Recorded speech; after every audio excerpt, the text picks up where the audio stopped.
Assalamu alaikum, welcome to another edition of Faith of Life. My name is Hamid Slimi and I'm your host for this show. The so-called clash of civilizations, we've been hearing a lot about it, and specifically when we talk about the West and Islam, there is this tendency to think that there is a problem between Islam and the West. And it is my duty and the duty of every Muslim who lives in the West and enjoys a good spiritual life, Islamic life at the same time, being in the West and caring about the issues that people care about in the West. So I, or many people like me that I know and meet every day, do not see that there is a clash of civilizations.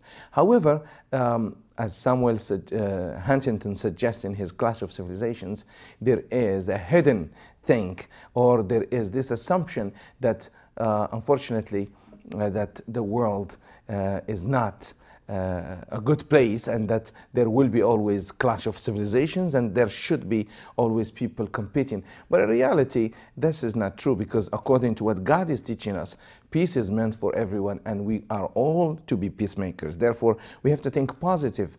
And also, a fact is that when we do studies such as Inside Islam movie, which is basically a collection of data of different interviews and research that was done by professionals, by Gallup actually in the US, and this study, which was based on scientific facts, summarized what Muslims, what 1 billion Muslims think about the West, about the world, about America, about different issues. We hear every day in the news that this is what the Muslims think, or this is what the Muslims do. And unfortunately, the regular viewer, when he or she watches the news, builds or grows this impression that the Muslims, meaning everyone, has a hatred for the West or for people who are not Muslim, which is my duty and the duty of many of you, dear viewers, to prove wrong, because that is not true. Now, we have been promoting for a while now the Inside Islam movie, which actually brought that data and those studies in a beautiful scripted way, and shared, of course, the views of many Muslims, what 1 billion Muslim think. And we had recently the event which we held in the exhibition at the Queen Elizabeth Theatre, and we'll watch some of the pieces there about the movie. We're not showing the movie, we've been showing the teaser, but we will show the reflections about the movie and also the comments by professionals about after watching the movie later. Muslims come from every country in the world and speak every language in the world. Only about 15% of Muslims are Arabs, and of course not all Arabs are Muslims. When we actually listen to the voices of 1 billion Muslims, what we see is that often the reality goes against what has become the conventional wisdom in this country. This idea that they hate us because of who we are, which gained tremendous ascendancy in the immediate years after 9/11 and still holds sway in very large quarters of the American populace, is a very dangerous one, because what you see from things like the Gallup poll is that that's actually not true at all. So this poll provides a kind of an opportunity to take away all the nonsense that's been cluttering up the relationship, and then get to the cut to the real core, which is the political tensions between these different societies. People here are hungry for knowledge, for improving their lives, for just doing better things for their kids. There is so much for the West to share, but then yet you cannot share through the barrel of a tank.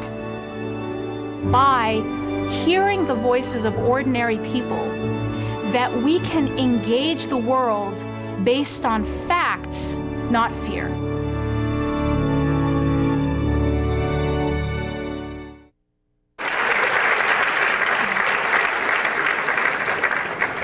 There does not seem to pass a day where one of the three, if not all three top stories on the evening news have some connection to the Muslim world or Muslims here at home. These stories have generated tremendous worldwide debates and generated an entire industry of pundits and experts who sometimes feed into fears or distort views of the Muslim world. Sunday morning talk shows are filled with these experts suggesting they know what the Muslim street thinks, or why they hate us, or how the Islamic world will react.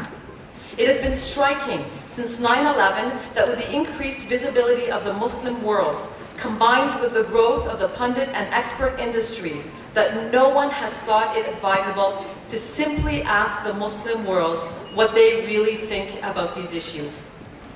Until now, of course, the silenced majority has finally spoken.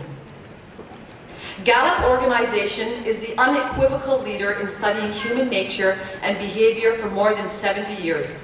Gallup's reputation for delivering relevant, timely, and visionary research on what people around the world think and feel is the cornerstone of the organization.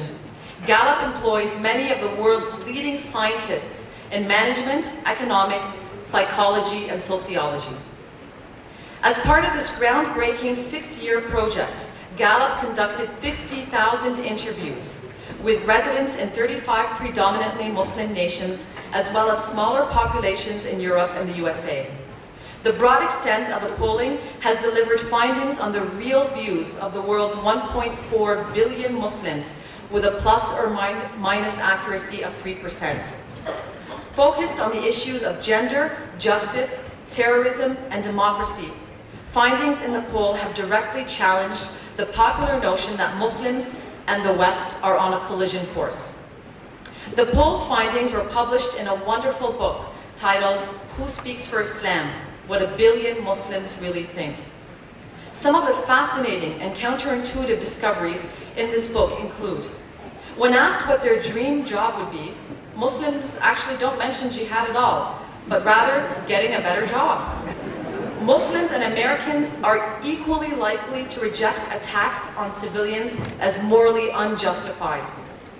Those who condone acts of terrorism, and unfortunately the poll did find some who do, are no more likely to be religious than the rest of the population. What Muslims around the world say they most admire about the West is its technology and its democracy.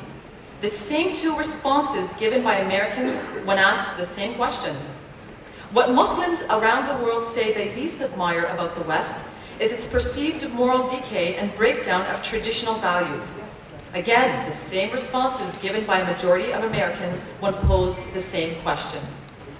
The majority of those surveyed want religious leaders to have no direct role in crafting a constitution, yet favor religious law as a source of legislation. Most importantly, women. Muslim women surveyed stated that women deserve the same legal rights as men to vote without influence from family members, to work at any job they are qualified for, and even to serve in the highest levels of government. The film you are about to see had its world premiere just a few short months ago in Washington, D.C. at a fantastic gala at Georgetown University with keynote speaker Dr. Madeleine Albright, Secretary of State of the United States during President Bill Clinton's tenure. Inside Islam, What a Billion Muslims Really Think is an independent work of journalism based on the findings of this landmark Gallup poll. Unity Productions Foundation led the filming of this project. UPF is a US-based non-profit organization dedicated to working for peace through the media.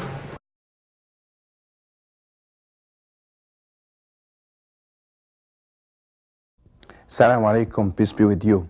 We have recently embarked on a big community project for our youth, for our senior citizens, for our children, for the future of our community.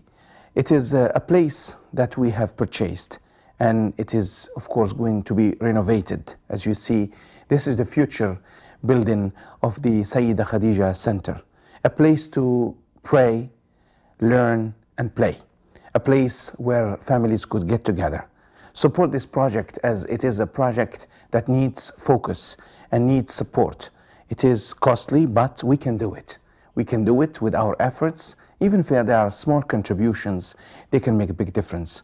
For more information, visit www.sayedakhadijacentre.com or simply skcenter.com, or call us at 1-888-201-339.